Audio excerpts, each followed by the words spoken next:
little bit of a north wind, water temp's right around 38. Bass will still eat if you put it in front of them, just slow and steady. Hey, what's up, guys? It's Bobby Roast Beef, and we got ourselves a different kind of a segment here. We are featuring one of our jigheads this week, and this is going to be something you see pop up every once in a while. One of our jigheads, of course, our jigheads are members of the Jigs and Bigs Patreon. They get access to when we record the show via live stream that is unlisted, so they're able to check out the show and be a part of it and comment and engage as we record things. But this guest that we have this week with us is none other than the one and only Brandon White. Now, the thing is with Brandon, you may have heard that name on the podcast a couple of times. He's been a guest in the beef seat for a standard sort of interview segment once before. But on top of that, he's been in Live Well a bunch of times. And if I'm not mistaken, I believe he's called in a couple of times for FTGs, one of them including himself. We're not even going to talk about that here. Not even going to talk about that. Dude, how you doing, man? How's things? Good to have you. Things is things, man. Just cold weather sucks. I'm not good in cold weather. I'm trying to figure it out, but we'll get there. It's been a year, so I can't complain. It's been a good year. Yep. It's been a great year. Just figure everything out, listening to y'all. Y'all are just great information and keeping it fun too. So I really enjoy your podcast, man. I appreciate it. Dude, I really do, because that's what this show is all about. Just having a good time, being fishy, even when you can't. Like, you're part of the country where you are. You're where I am. You're in the Northeast. You're in Jersey. We have a shortened fishing season. You have to be a certain kind of nut job to go and be fishing in some of these conditions that we get, once late November, December starts rolling around until we get into April. Things get really kind of crazy. Even if you have open water, it's a grind, dude. Now you have a couple of things that have been going on. Since we last had you on, you've launched a new Instagram. In fact, if folks watching this can see, that's his new Instagram tag, New Jersey BFS Gang. I love it. I'm here for it. Sure. I love when I talk to folks that don't have this stipulation of hating throwing more compact profiles in the smaller gear. I'm into it, and you've jumped off the. I remember when you and I first started talking, you had just gotten your first bait caster. That was this year, and now, you're full in the bait finesse world. So let's catch up with that. How are things? What are you rocking now for a setup? What do you have going? And you can also feel free to ask me questions too. Oh man, setups. I got a whole bunch of setups, man. Addiction is real. I just got a rod from Bait Finesse Empire, Yep. Italian Tension, 6.6 light, moderate fast for my Euro tackle swim baits. So I like throwing this. It's just an addiction, man. I got the Kestrel medium light. I got two Cash King Zephyr ultralights. I got the another Daiwa Tatua Bait Finesse. Yeah, the BF. Yeah. Right? That thing's that thing's sweet, man. It's freaking nice. What kind of gear are you what kind of tackle are you throwing for, as far as how light are you going? Because you get in really ultralight stuff. Lighter bro, typically. You really do.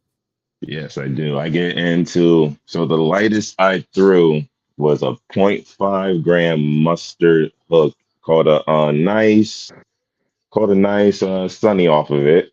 Nice Sunny off of it. And then I don't know if you heard about Moondog. They got these tiny micro finesse gap hooks, and I caught another sunny on that off a Pig Jig microplastic. I just literally with a 3/16 bullet weight cast it out there, got him. Oh yeah. I just double dabble, all that, and then a lot of Pig Jigs gear. I am big into Pig Jigs gear. Yep. Moondog baits I like to throw.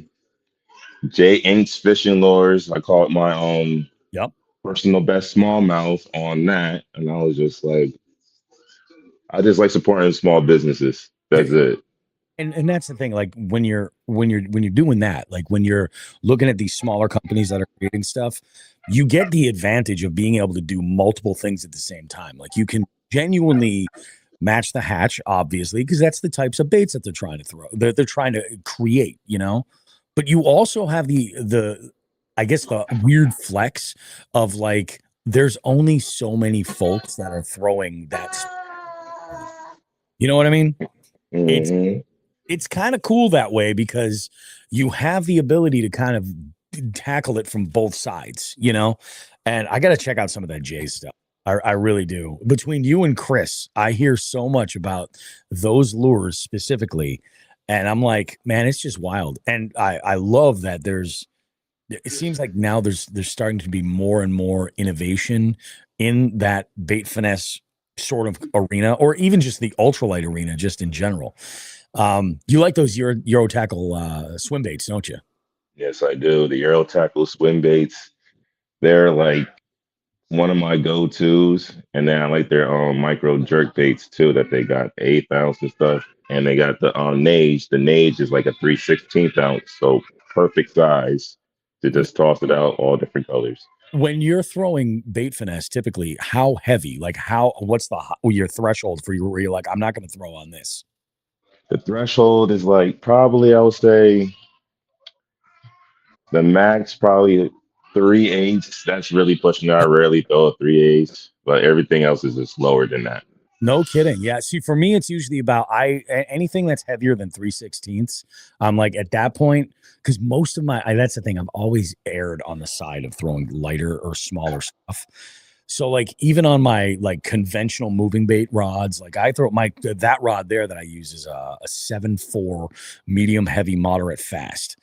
And I use a 6-speed reel on it. It's nothing super special, but it's nice because it's heavy. It can handle. I can throw baby A rigs on it, but I also throw like quarter ounce, like quarter ounce swim bait heads and things like that. It's pretty badass. That's the other Yeah. thing about this year for you. New baby in the house, right? New baby. Yep. Yes, man. Yes, yes, yes. I got a 2-year-old and now a 7-month-year-old. That's crazy. 7 months, dude. That's like that went by so fast. Because Bro. the show, I think you were on the show and you guys were still waiting for. I think you guys were still waiting for the due date last time you were on the Yep, show. we were still waiting for the due date. That's And crazy. then all of a sudden he came. I got a winter baby and a summer baby. There you go, man. Nice. Those birthday parties are going to be exciting. One of those. Exactly. I enjoy it so much. That's one thing I enjoy being a dad, man. Hell yeah, man. And that's the thing. It's so rewarding. Like, and now obviously your kids are very young. Have you, like with your oldest, have you gone with a family fishing trip? You think there's I took him out. I took him out. He'd be like, "Daddy, fishy, fishy." I took him out one time, and I just had this little thing of Senko, so I had this little rod for him, a Yep. little ugly stick, dock, whatever. Perfect. He started casting it out there. He put it down. Then I'm throwing my lures and stuff. So he grabbed the pack and grabbed the worms out and started tossing them out. And I'm just like, What "All are you right, buddy, go ahead. Go ahead. Just go Yeah, ahead." and at that age, that's the thing. It's just about as long as they have fun and it's a good experience, then home run, because like it's one thing to have early mornings and go out and fish like regularly, but like when you've got kids that you can bring with you, that's the move, That's 100% the move. Good for you, dude. Sounds like things are really good. So what else do you want to talk about? Man, I want to talk about like how how did you get into this podcasting world and like give the people your background of like what became Jigs and Bigs? I always wanted to know like this background behind it. Like, It's so freaking funny, man, because I was thinking about that this morning. I was listening to an episode of Tackle Talk with Bailey Eichbrett as the guest. And they were just, it was like a hot takes thing. And as I'm listening, it was a great episode. Recommend everybody go and give it a listen. It's pretty great. But I was listening to it, and I'm like, I am really different than both of these guys. You know what I mean? Like Bailey is much more of a like he's been in the outdoors his whole life. I don't really think he's ever kind of wavered. He's also like a much more like tournament focused angler. And then Andrew Hayes is kind of like the same deal. But the one thing that we do have in common is podcasting. So I've always wanted to do some type of fishing content. Like it's just making content is just something that I've enjoyed. I've got a back working in television, right? Mm-hmm. Working in TV for over 20 years. And again, you make that choice to live in middle or lower market television, even in higher market television with the cost of living in those areas, you're committing to a life of poverty. You're not going to be doing well. So I started I needed a side hustle. So I started my business. So that's where my business XZI Productions came in and started, I've got a background in doing events and things and the game shows and everything. But along with all of that, a lot of what aligns right there is like audio production. When I was in college, I did some radio stuff in college radio, which I loved. Editing back then involved a spool of tape and some razor blades, and you were just cutting tape together, and it was like really rudimentary, crazy stuff. And if you messed up, you were screwed. Yeah. And I worked, like I said, I worked in TV for a long time, and I love production. I love creating. I'm not a painter. Like I've played music too, and I'm not a songwriter like that. But as far as like the other elements around there, like that appeals to me, So I was looking for an excuse, like something to do. I love the idea of creating content on YouTube. I really did, and I consume a ton of content. I really do for especially fishing content, and that's more of like my jam versus like I don't understand these guys that will like watch a tournament on TV. Yeah. I don't know, and it's just different strokes for different folks. That's okay. So it was COVID that gave me the time where I was like, I didn't have to grind constantly. Like there was no work. There was nothing for me to do. And I was just like, you know what? I'm going to lose my mind if I don't. And I need to create something that's an alternative to my regular business, which is dependent on people gathering, you know what I mean? Coming out to a place for a live event. So I had dabbled with podcasting before. I had done a couple of different failed podcasts. And like, I think the statistic is something like 95% of podcasts never make it to like episode 6, something like that. Okay. Yeah, because people think it's a great idea and then they start and then it's just, it ends up, kind of petering out. Like you get to a certain point and then you're like, okay, either the growth isn't there or there's, life happens. And I'm like, and that's exactly what happened. I think I did 3 or 4 other podcasts. Some of them related to my business, some of them like just about regional stuff. I did this one called Western Mass Holes. That was the first one. It was fun. And it was a buddy of mine. That didn't work out like long term because again, this is like one of those things where I was always looking for somebody to do this with me, And once COVID happened, I said, nope, I have the opportunity to go and just do this myself, however I want to do it. There was the fear because I was, when I started fishing in 2013, I had put it down from when I was a kid, and I didn't really have knowledge about fishing. I had just fished, and all right, sorry about that, man.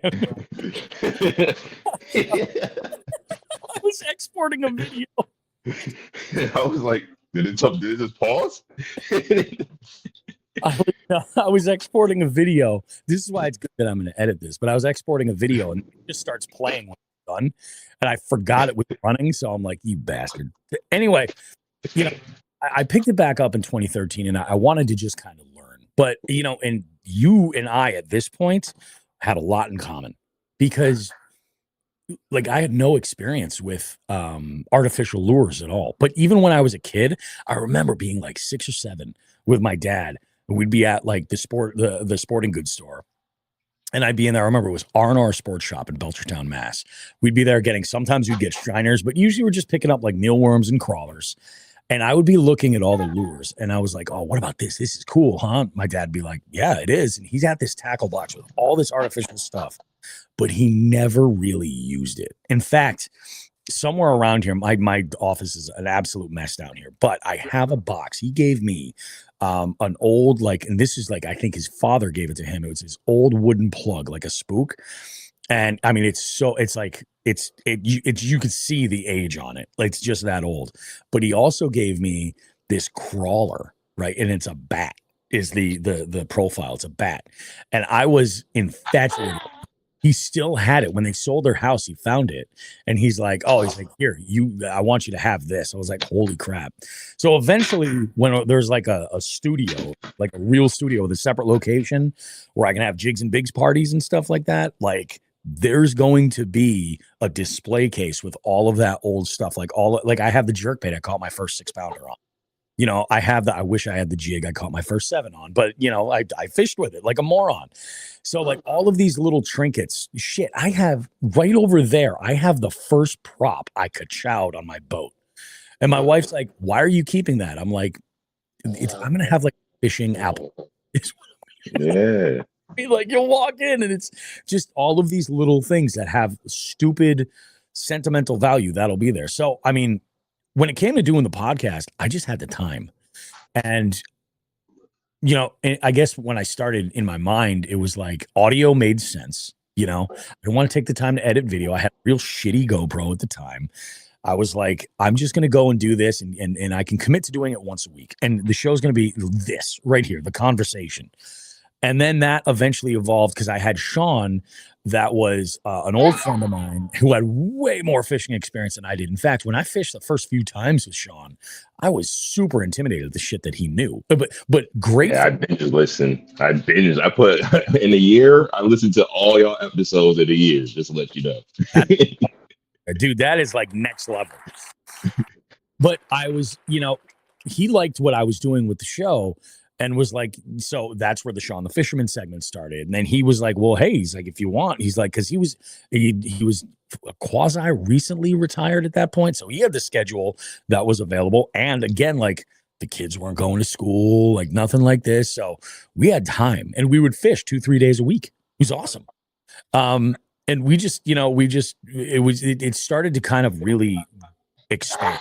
People were paying attention and listening. And it was a good thing. And then we got to like 2022 and all of a sudden now this thing actually had legs. Like I could not be lazy about it. Like I was compelled to keep, and I used to say this when I did work in television and I'd work with interns.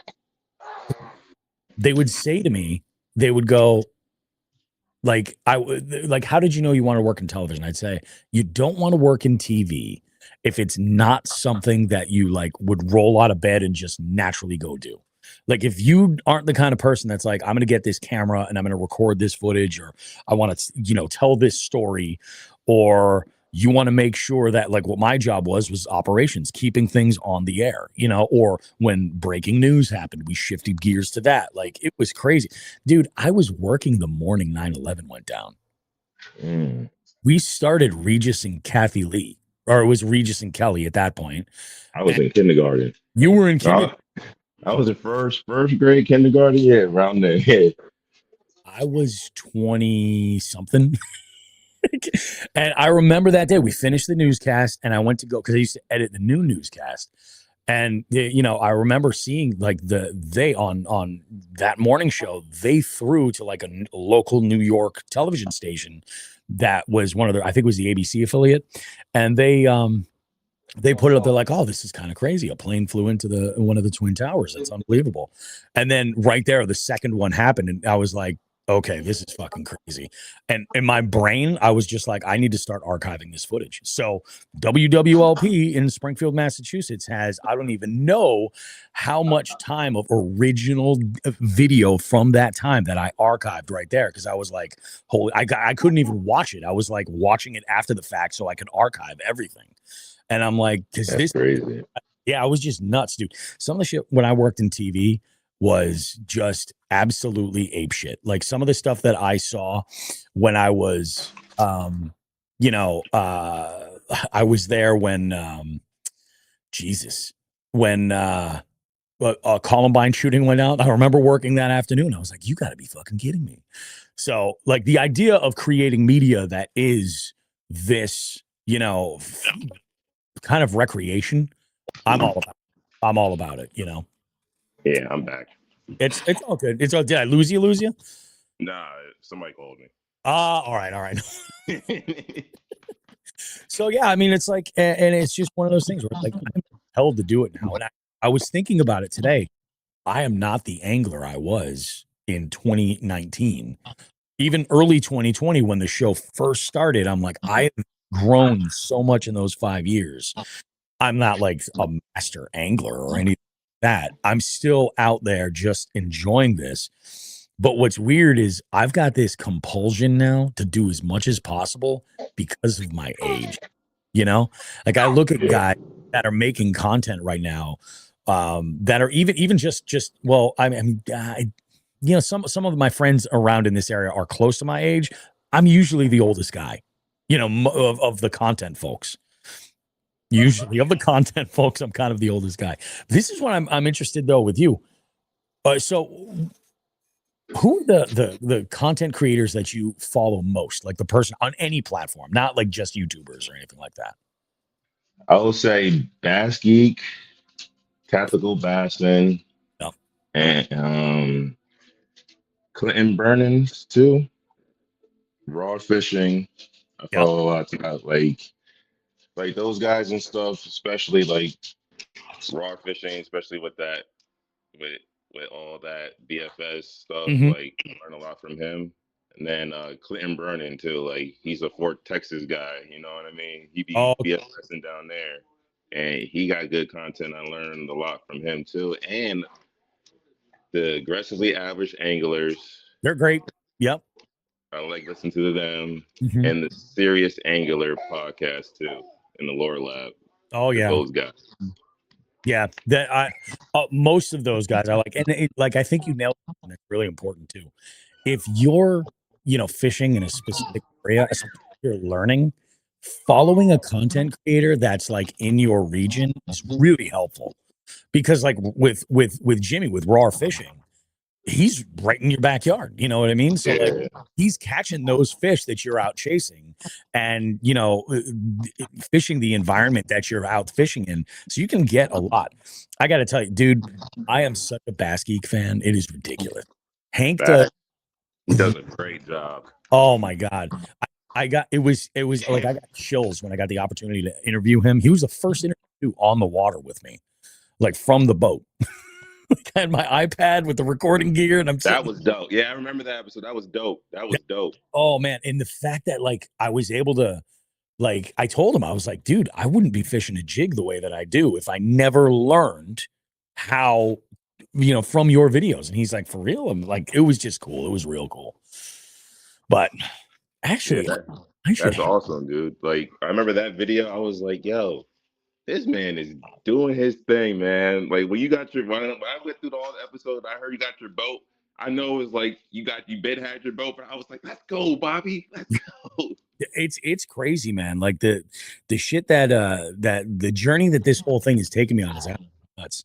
It's funny. I just realized this too. We're going away for the holidays. We're going to the Smoky Mountains. Okay. I should hit up and see if he wants to fish.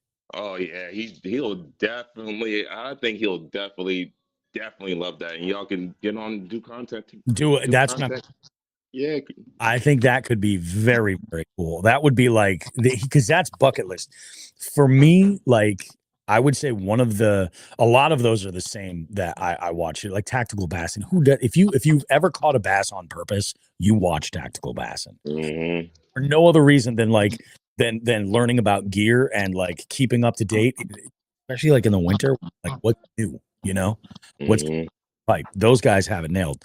For me, a big one, Fluke Master. Gene's Fluke. Oh man, I love Gene Jensen. Next level. Like, gotta check him out. Yeah, really, really good stuff. He's been doing it for a hot minute. Like, and he kind of did it in a different way. If I'm not mistaken, I've never had Gene on the show, but I think he started, I want to say, as like working in the retail space of like boats. selling boats, I think. And, I mean, obviously with that, like he fishes a bunch and I know that he's done tournaments and things. I think he's worked as a guy. And then like, it was like, seemed like, I don't know, I guess it was right around COVID or so. He transitioned big time into the kayak space. And Okay. he's That's what I need to get. yeah. Oh, dude. Yeah. Getting off the bank is just everything, man. It 100% is 100%. It helps so friggin' much. The best position is to just have a local friend that's got a boat. Mhm.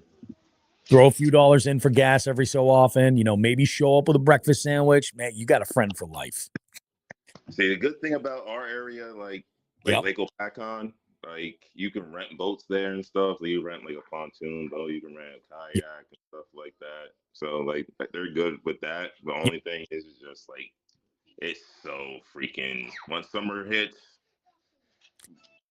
And that regardless of like if you own your craft, if you're renting or if you're, just tagging along on somebody else's boat, like you just got to deal with it all the time.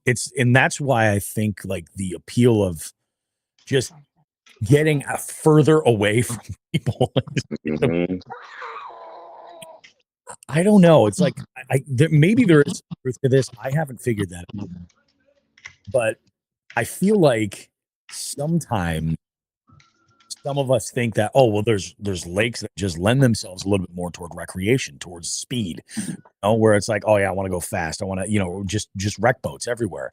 The reality of it is though, like you'll wreck boats all over the place. Like I've been at some places where I'm like, no, it's too shallow. Some idiot's gonna go into your dad's boat. Mhm.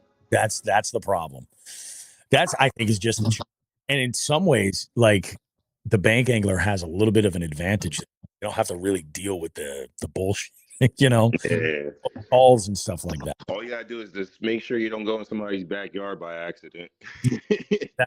Have you run into that at all? Like where you're just like, oh shit, I was Nah, I'm very like I know the area very well. Yep. So growing up in Jersey and stuff, like I said, I fished. So let me give you a little background story. So when I was younger, my brother and my grandfather fished. Okay. So I went along, right? And I didn't catch a damn thing. I'm like 7 years old. Nope, not having it. Yeah. I'm a That football guy. I yeah. do this, yada yada. I can't do this. And then grandfather passed away, and he liked fishing a lot. Then I just went down to Florida, Mhm. and that's when I caught that. That's my second catch. Was right. That was my second catch Yeah. All right. ever. Because Sometimes. I caught a bullhead down there. You should see the picture of my face when I first held it. I was like, I don't know what to do. I don't know what to do. Oh yeah. And then I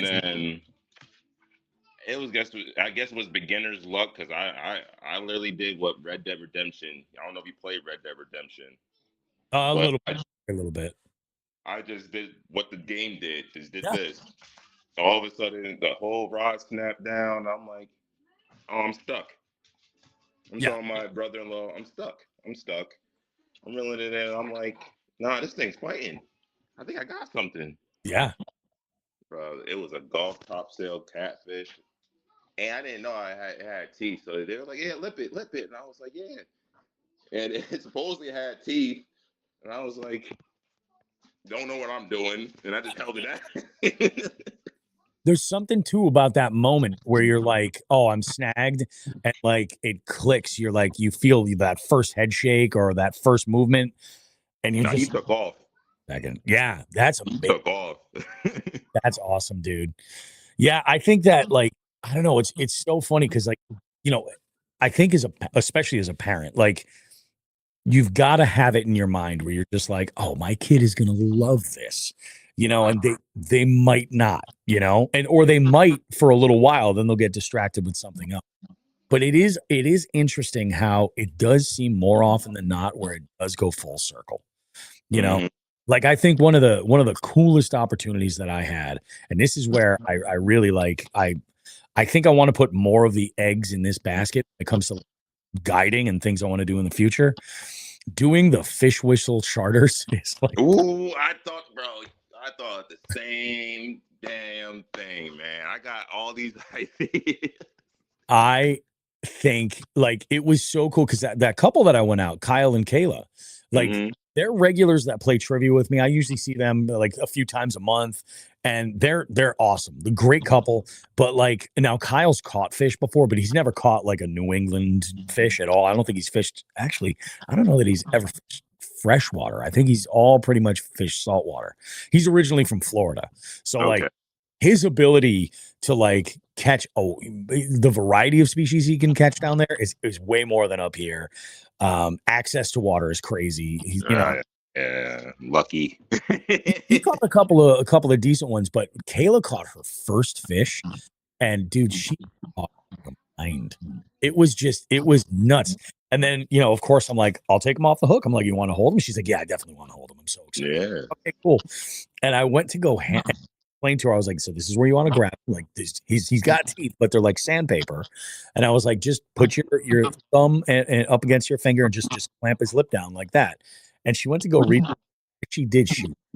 She was like, and my mic picked it up and I put it in the video. I'm gonna edit a clip right here because it's too goddamn good. But man, that was such a cool instant. And then we actually used that to make custom buzzer sound trivia for that. And every time somebody says it, I was like, if you guys are interested in a fish whistle charter, come on, blah, blah, blah. I'm not sure exactly what like I can put on for a price tag for that. Because like when it comes to events, they typically say to charge like the rental rate for your equipment. And that's usually about 10 and 20% of the value is the rent. Plus like your fee, your overhead, all of this stuff. Like there's a formula that goes into it. Dude, when you start talking about, and my boat's not an expensive boat in the grand scheme of things, like my boat is less than half the price of what Joe's rocking, Yeah. My boat's probably more in the ballpark, like a quarter of that price tag. But when you factor that in, all of a sudden you're like, shit, in order to make it while I'm like, I got to charge this. Nobody's going to do it, but I want to have people going. So I got to figure out a number. But it's just, it was so much fun. And actually, we're giving away one of the trips at the 300th episode. Yeah. That's one of those. Yeah, that's one of the door prizes. So you'll be there. You'll have a crack at it. And then Joe is going to do another one. And I think depending, and I'm giving whoever wins mine the choice. Like it doesn't have to just be a straight up fish whistle charter. It can be a sneak charter where they're like, yeah, so what do I want to learn? I want to learn this. I want to learn this. And hopefully I know something about that and can help them, Yeah. Man, bro, the way you explain things, like I'm gonna give you credit where credit's due. The way you and Joe explain things is like, it's like, I wouldn't say it's like perfect. It's like perfect. Like you're able to slow it down and break everything down into a specific detail that somebody can pick up on. Like, okay, you know what I mean? Like, and that's awesome. Thank you. so like you'll be fine. Like a charter, all you gotta do is learn your water and stuff. Really learn your water. You interacting with people is not a problem. Teaching people is not a problem. It's just getting it. You know what I'm saying? No, 100%. And I think that's what gets down. I might even consider first charter where if somebody's like, I want to break down a body of water, I'm working on that myself.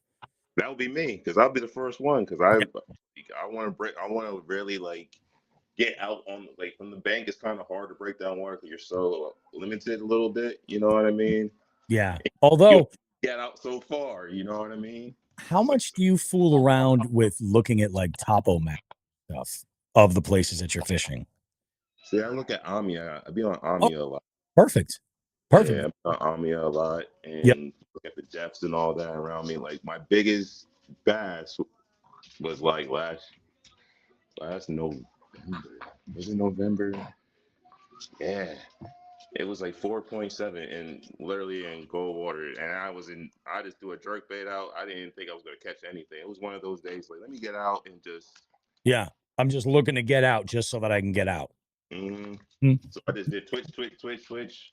all of a sudden, I'm like, I yelled. You would have thought the birds, like it was like a movie. The birds went out in the air. I was just yelling. I felt like Courage the Cowardly Dog in a scene, just yelling.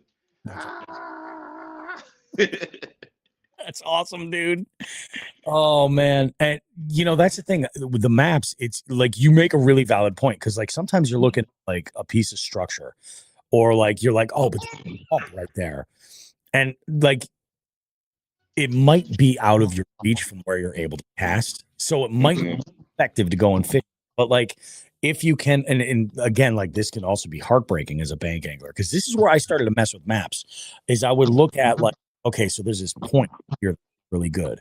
And then I would look at where do I have access to it? Or is there even not even it could be all public land, but like is it a sheer cliff where like I've got no footing and I'm not able to really get to that area, make a cast and fish that point effectively.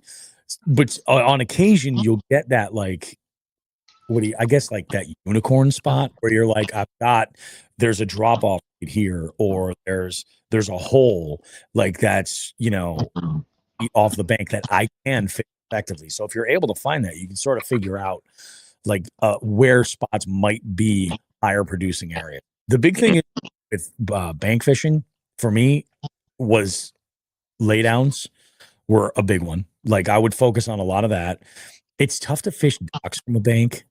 Like if Oh you're God, yeah. like you might get access to one or two, like on either side of you or something like that. But it is a challenge to fish docks because oftentimes that's going to be where you're like abutting private property and it's kind of tough. So Yeah, you because might get a like the river, the Delaware River, yep, right? It's like there's a lot of boat ramps and stuff, but all the juicy spots, right, is where people have their river houses and stuff. All the wooden docks, all those, and it's like you have to have a kayak or a boat to definitely. literally get to that spot. Yeah, Because there's so many good smallies and different. It's like that Delaware River, man. I'm telling you, you'll be surprised of what you can catch in that river. I believe it. Friggin' I Like, believe like very surprised. I I've been talking with my friend Janelle about doing another trip to South Jersey, like in the Pinelands area. Yeah, the Jersey Devil, huh? Yeah, oh yeah, yeah. We camp in that shit in the winter.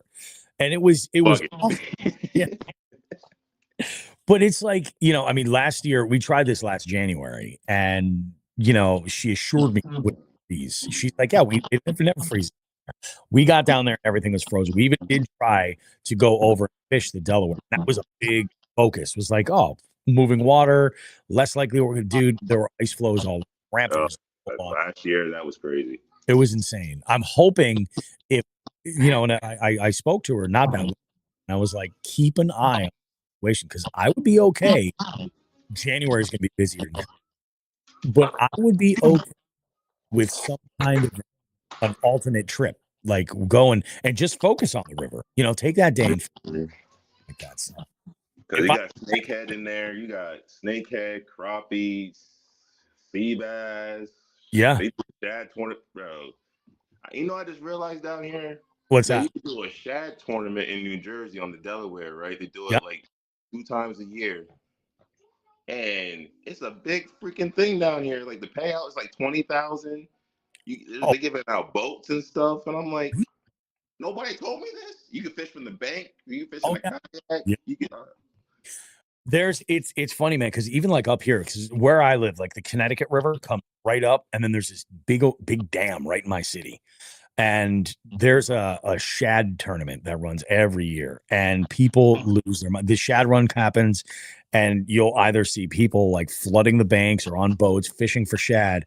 And it's a derby. I think it's like 3 or 4 days long or something.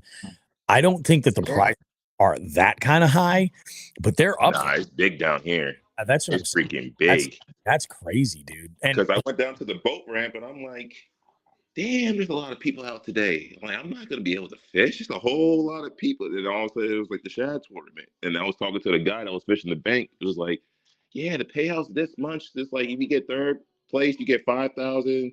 If you get this, the max is like 20,000. You can rent a raffle for a boat. I'm like, where was I? Yeah. Dude, you got to jump in that. I mean, from what I understand, fishing for shad is more just about locating them and then Mhm. putting something in there and they're just going to eat because it is crazy. I assume that's what's going on down there. They're just running up Yeah, river. they're running. Yeah, so that's fucking shad. That's Yeah, I didn't even know. I thought it was like shad was just bait. I didn't like see. That's why I'm learning something new. I was like, I thought shad was just bait. I it's didn't know the you could catch them. Oh yeah, the only shad that we have up here are those migratory shad. Every other lake you go to in and around Western Mass, with like Cape Cod is a different animal because they've got like blueback herring, Yeah, some of those. But like in Western Mass, bluegill, perch, you know, other small minnows and stuff like that. Some other stuff in there, but we just don't have shad. It's just crazy. that's crazy, man. Yeah, it's funny too. Like I don't know if you've witnessed it yet. Like, have you fished the banks at the Delaware after the shad run when they start dying off? Yeah, bro, you see so many dead fish flowing down the. And like just grease slicks from the oily fucking, it's like floating in the way. You're like, what the fuck? Yeah, literally, I saw like a whole bunch of dead fish rolling down the river. I'm just like, what the like, what the hell just happened? And Yeah. they're like, oh, that's shad. Yeah. It's all shad. They come up, they spawn, and then they die. What a That's, life. What a shitty life, man. yeah, I'm like, that's messed up. Oh, dude, that is freaking crazy. Then you got sea bass too up here. Like Yeah. they run through the river too. They run through. They go up to like the Poconos, I believe. Yep. Stripe and stripers are big business too where you're at. Like all along the eastern seaboard, really. Yep. Like stripers are just the thing. And I haven't started drinking that Kool-Aid yet. Now, I have a reason. I'm a little afraid that I could like really like striper fishing too much, where that could be my entire personality. Like, I'm scared too because these people say, oh, stripers, stripers, stripers, you know, stripers. and they fight like crazy, like a big striper. They're just fun, And I'm like, yeah, that could be a mess. It could be a mess because I can see myself, going like, have you ever been to Massachusetts before? No, All right, I want to. My first is gonna be 300th party. episode. Yes, So sir. where I'm at in Massachusetts is Western Mass. Like we're like right over the middle of Connecticut. Like we're just up in that area. You go further east in the state, and that's where like you get the typical Boston shit, the accent and everything. But Cape Cod is a magical place to fish. It is. I'm telling you, Cape Cod. It's like the furthest east and the furthest west you can go in the state are amazing. Because up in the Berkshires, you're up higher in the mountains. It's generally a little bit cooler up there. Those Mm, higher different beasts. You go down on the Cape.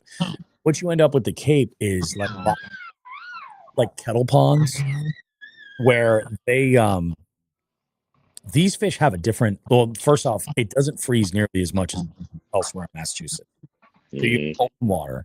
You also have different forage because of like the blueback herring and things like that. So these fish are eating a more wide array of food. Like they're consuming a different forage. And you also have the access to all the salt water. So like whether it's fish, fresh or salt water, it's unbelievable. I like going there and fishing freshwater because like during the summer, well, I stay away during the summer. In the spring, that everybody, bad thing like lice. it's not even the lake lice. Honestly, it's really not. I don't think that those are popular for people. You know what I mean? I think that if they got a boat, they're getting, for the most part. Like most people are there. There's an area in Cape Cod, they call it the canal. Right? And that's exactly what it is, just comes up through the Cape. And there's like this, I don't know if it's a bike trail or something that goes along there. Like, how people talk about the river and the salmon run and how it's just like people stacked on top of one another fishing. Yeah, I got a coworker that does that. He just Oh, caught a big salmon, king salmon, I believe that's what it is. Yeah. and I trust me, it sounds so cool, but that fishing like shoulder to shoulder like that, that's Yeah, not. It's I I'm can't. like, I need a little bit of space. Like I love a party. I love a Yeah, I love a party too, but yeah, I don't like that a party when it's just like, all right, like watch out, I need a and cast. people will show up like and there and like there's fights and shit. Like it's crazy. That's how it is at the canal, and that's why I won't fish it. I was telling Becca, why don't we just get the boat in there? And she's can't. Like I Yeah, think, how is Becca? We haven't heard from Becca.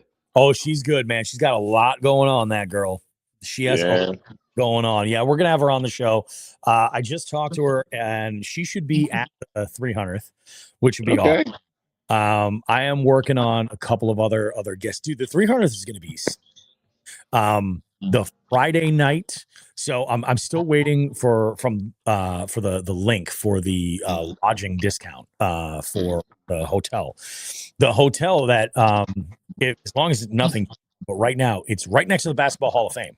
So there's shit to do. Like you can take that day and go to the Hall of Fame. You can go across the way over to MGM and gamble if you want. I'm gonna put together good restaurants, people looking for food. And there will be fishy trivia on Friday night. Ooh, that'll be fun. That'll be really good. It'll either be where I do trivia normally on Friday nights, and if that falls through, I'm thinking about maybe talking to people at the hotel there, and having it just be a social. And it'll be fun. It'll be a good time. We're gonna do some prizes. I think I don't know. I'll have to talk with some of my connections about win a prize for trivia, or maybe even just something like that. Sure, it'll be fun.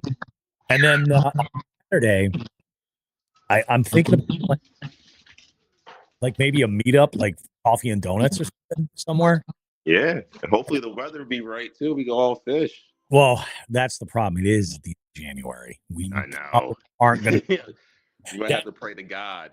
If it's really shitty, we could go out on the ice. Hey, that'll be a first time experience for me. I'll do it.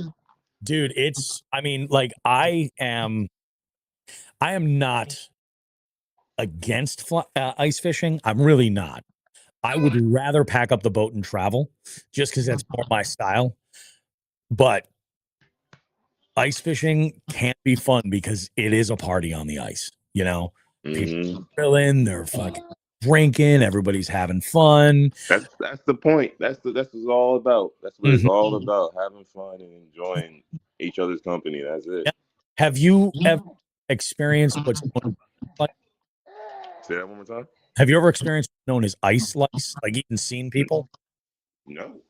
So ice slice is when you're ice fishing, you're doing your thing, and some Yahoo in like a quad or a snowmobile, they're just gonna do laps around you. Oh shit. Same shit. It's the same shit. Whether it's hard water or not, it's the same bullshit. Of course. There's always something. Oh yeah. Something. Oh, and it's but I don't know. We'll fool around with it. I know Joe wants to do some kind of a fishing thing. Yeah, I heard it. I heard him. I was like, Joe on the ice. That'll be funny. He likes ice fishing. He does. It's for me. It's like you know how like you'll be able to relate to this 100%. Like you'll go to like a spot to bank fish, right? And maybe it's a walk. Like it's ways to get there. Like you've got to do like a mile or two, a trail to get to like this one spot that you're trying to fish or something. You might not bring all your gear. Like you might downsize. You're like, I'm gonna bring only 2 clothes and a small bag. Unless you're crazy like me and be like, you know what? I'm bringing 5. Yeah. But generally, like that's the thing. Like when I'm out bank fishing, like that's the thing. I am, instead of carrying 5 or 7 combos, I usually think ahead and I'm like, what's the most versatile? Let's bring what I'm really going to use, and I try to. That's why I mainly bait finesse when I'm on the bank, because I can do a lot, but I can downsize and be effective, and it's. I find it's more fun. Anyway. Oh, it is fun. Bait finesse is. People can hate on it. People can, but. Yeah, I feel like it's like more precision, it's faster, and like you said, we had a conversation. I was like, what rod should I get, Robbie? You're like, dive into a bait caster. It's okay, you're gonna backlash, whatever. Just you're gonna learn, They used to have practice in your backyard. I heard the podcast was like, just practice casting in your backyard. Just go in your backyard and practice casting. And that's all I did. Yeah. Was That's all, practice, man. practice, practice. Then I was like, Gotcha. You got it. BFS. You know what? Screw it. I'm gonna buy BFS. I got my first bite on the BFS. Hooked. Done deal. Yeah. Done Yep, deal. hooked. But that's the thing with, when it comes to, that's the difference between bank fishing and ice fishing. With ice fishing, you can't not take everything. You need an auger. You need, all of the safety stuff, your ice spikes and stuff like that. If you're going out there, you're going to have a cooler. Because let's be honest, whether you're throwing a bunch of tip ups around, you're just waiting for flags to go off, or you're just sitting around one single hole and you're jigging, you're going to eat, you're going to drink because Mhm. it's fishing. You know what I mean? I see it. You know what it sounds like to me? It sounds like a tailgate at a football game. Yes, that's exactly what it's like. 100% outside, doing your thing, and it's fun. But like, it's also like more of a challenge. But you can't leave all that gear, so now you got to lug a sled out there with all this gear. And then if you're talking like, I've never fished in some type of a shanty or anything like that. Mm-hmm. When that's even more gear. So like when Joe is like, yeah, he's like, that's the biggest thing. He goes, oh, my kids want to go and do this. And like, I'll have them go and set stuff up and things like that. And it's great. But he's like, you got to lug all this shit out there. And I was like, and that's what I don't love because it's not cold enough anymore. It used to be a trucks on the ice around here. For real? Yeah. And you can't do that anymore. Like you'll see people that'll go out with like a snowmobile or a quad, but like even then you need some big ice. And there are folks who will go out when I think it is way like I'm not going out any less realistically than like 6 inches of ice. Like that's what I need. Yeah. You know what I mean? Anything less. Can't play around with ice, man. Yeah, dude, that's like one of the biggest fears is like being trapped under ice. Like for I think a lot of people, and I'm like, Yeah. no. There was a story that happened a couple of years ago. This lake called Bud Lake is in Morris County. I guess kids went out on the ice and the ice wasn't thick enough, shallow, and they went under. Yeah, They couldn't find them till the ice was thawed out. They couldn't find. They had to wait. it's crazy, dude, and it's nuts because like I think Milliken fell through the ice, and it was rough. But like, I'm allergic to the cold. Like that's not a joke. Like I'm legitimately allergic to the cold. Like I break out when I'm cold. Mm-hmm. So like layers and things like that, which is the craziest thing because of my size. Like I run hot all the time. Mm-hmm. But like, and luckily my allergy is serious. But like, if you fall, like he's got a serious allergy, like I've got to that higher extent. If you fall in cold water, it's anaphylactic shock like that. You're instantly, So I'm like, that's no good. You fall in ice, like that could be really bad. And I'm like, yeah. So we'll be cautious, but I don't know. We'll see what happens. But that's my plan. Weekend, like that weekend, we're gonna have a little bit of an itinerary of like stuff to do, and if people want to pop in, some stuff. Dude, let me tell you, I am super freaking excited. You're gonna have a good time. I'm super excited about that 300 episode, man. Like, it's gonna be a ball. It's gonna be fun to bring the faces to the names. You know what I mean? Like, yep, 100%. And it's gonna be. I'm looking forward to every single element of it, the live stream, all of it. I'm probably most nervous live stream going smooth. I just want that experience as good as it can be. So, yeah, it's all gonna work out, man. You guys are. I'm telling you, and you never miss the episode too. And that's the crazy thing. Y'all never miss the episode, yo. I have never done anything this consistently in my life, except for trivia. Like that's the only other thing. When you find something passionate for, man, like it doesn't turn to work. It's like I'm having fun. It's true. Like, this is fun. You know what I mean? It's showing. It's showing that your passion behind it is showing. Oh yeah. No, I hope that more people see that. I think that's a big deal. Now let's talk like what's the future look like for NJBFS gang? Like what because I was like, oh okay, we got a little Instagram going here, a little fishing forward Instagram. What are you thinking, Brandon? Like where do you want to go with it? So I'm thinking I really like ever since I got done playing arena football and when you can't play sports no more, 'cause you got kids and stuff, and it's like, what else can? Because I'm a competitive. Oh It's yeah, like, what else can I do? yeah, Like, what else can I do? And I came up with the fishing. And I'm like, you know what? I'm gonna start a page because you guys inspired me to like, you know what? Like, let's just catch fish. You could do whatever, and then I'm see where it goes. Now I'm just like, all right, like I want to become. I want to get a YouTube going. yeah. There you Want to go. get off the water. I want to get and try to just promote more fishing, more fun, some BFS, and probably dabble into like advice or whatever. Yeah. Like promote stuff. Just spread a little fun because I hear a lot of negativity about the fishing community, but Hmm. my experience for a year and talking to people, talking to you, I don't, I don't see it. I probably am going to see it by doing this stuff and doing the videos and getting the Instagram and stuff like that. Is going to be negativity, but overall, like y'all brought the passion out of me for fishing. Just listening to y'all. Dude, I would suggest that you start a YouTube channel. 100%. And the reason why I say this is because like there's a couple of posts said, and I think this is the coolest thing because number one, while YouTube is a social network and you're everybody's kind of racing to get as many as they can and all that to one extent or another. At the end of the day, what you're creating, so like all of that content and everything is stored. So if even just for yourself, you go back and look at. But the reason why I think it's something you should do right is because just like you said, you've got this opportunity, or you want to get off the water, you want to expand. If you have the YouTube channel set up in advance and you're already doing it, now you get to share the story on that YouTube channel. You get to share it. You get to share it right there for everybody to see, and that stuff you can't ever go back in time and get that. So like Yeah. I would say go for it, and don't worry about being perfect or anything like that.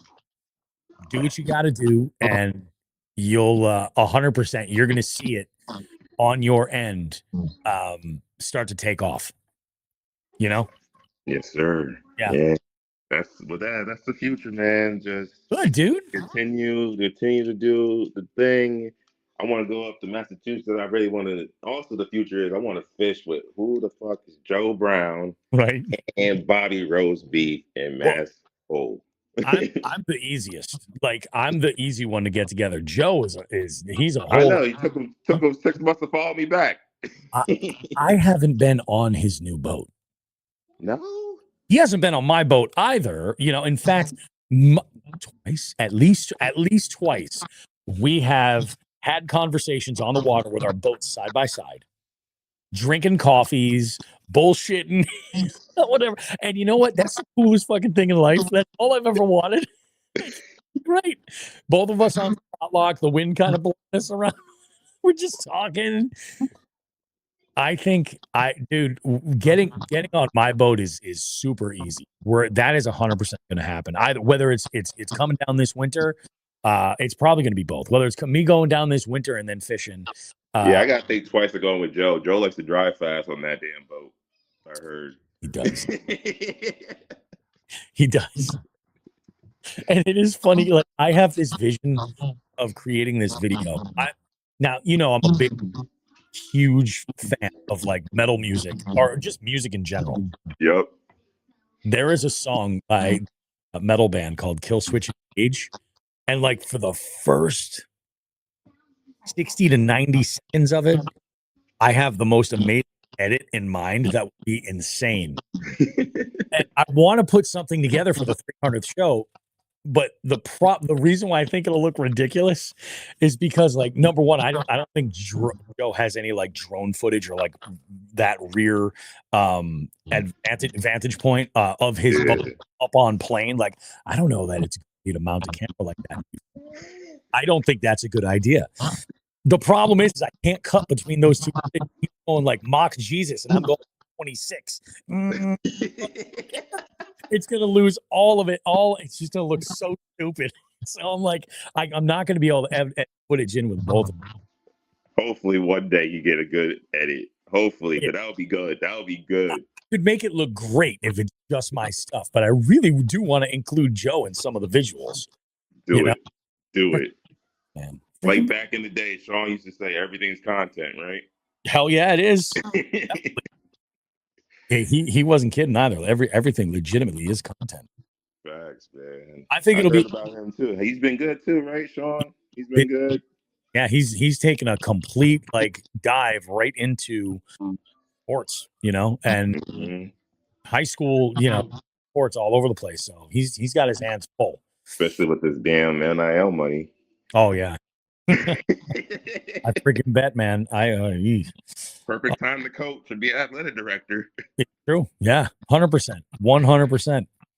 Oh, dude, Brandon, this was awesome, man. This is really, really good. Why don't you, before we wrap up, why don't you go ahead and promote yourself a little bit? Let folks know where they can find you.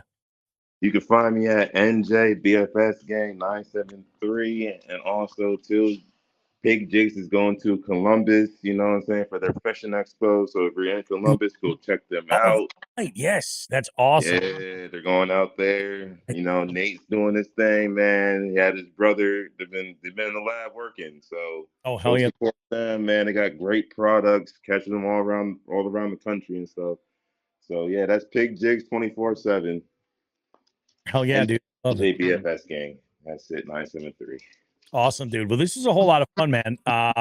This is you're the first experiment in this kind of next leg of media from Jigs and Bigs. So we'll probably do this. So if you're a Jighead and you're listening to this or you're watching this on the YouTube channel, go ahead and dive in and let me know. Reach out, shoot me a message on Patreon, get in touch. Otherwise, it's open to all of the paid Jighead members. We're gonna start there, let you guys talk about it, and you can use this as an opportunity to kind of like talk to me, ask me questions, whatever it is that you want to do, and we'll have ourselves a good time with it. Yes, yes. I love it, Brandon. Enjoy, everybody. Jigs and Bigs. Hell yeah, baby. We'll see you in January. All right. Yeah, hold on. I gotta do this. Okay. Smoke some grass. You said it. It's perfect, man. I love it, dude. Have a good one, man. We'll talk. All right. All right, brother. Be easy, man. Take care, homie. See ya. See ya.